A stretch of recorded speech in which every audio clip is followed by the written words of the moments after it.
ओंखाम जाहैनोसै थाबायना थांसै दा पाठशाला मार्केट लोगोफोर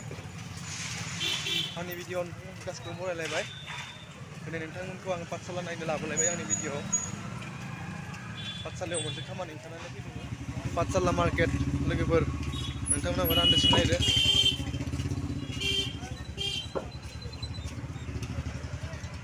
दसे उनाव नोंथांमोना नुनो मोनबावगोन रङिया स्टेशन पाठशालानिफ्राय रङिया थांगोन रङियानिफ्राय धेकियाजुलि पाठशालानि जानो मा थगायजाखो आमाय दिनै जोङो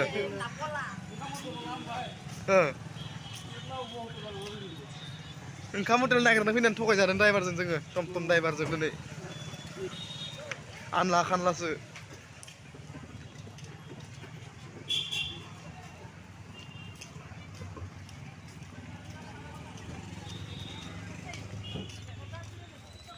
नैबे सिगांनिया जोंहा आमाय धेकियाजुलिनि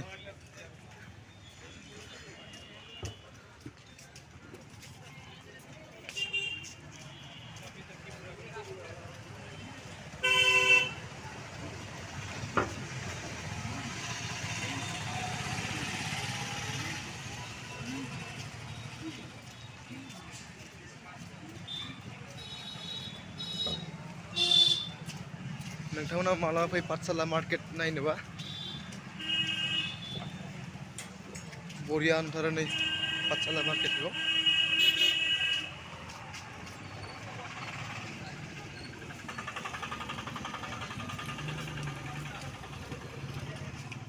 ओंखाम हटेल नागिर दासो मोनफैबाय नै थगायजाबाय टमटम ड्राइभारनो हाय गाइस बे समाव आं दंफैयो रङिया स्टेशन पाठशाला थांदोंमोन बे समावनो पाठशालानिफ्राय धेकियाजुलि थांफिननो थाखाय रङिया स्टेशनाव आं दंफैयो दान्दिसे भिडिअ लानानै फैबाय माखासे रङिया स्टेशननि नुथायफोरखौ नोंथांमोननि सेराव दिन्थिनो फैबाय आङो ओजोंहाय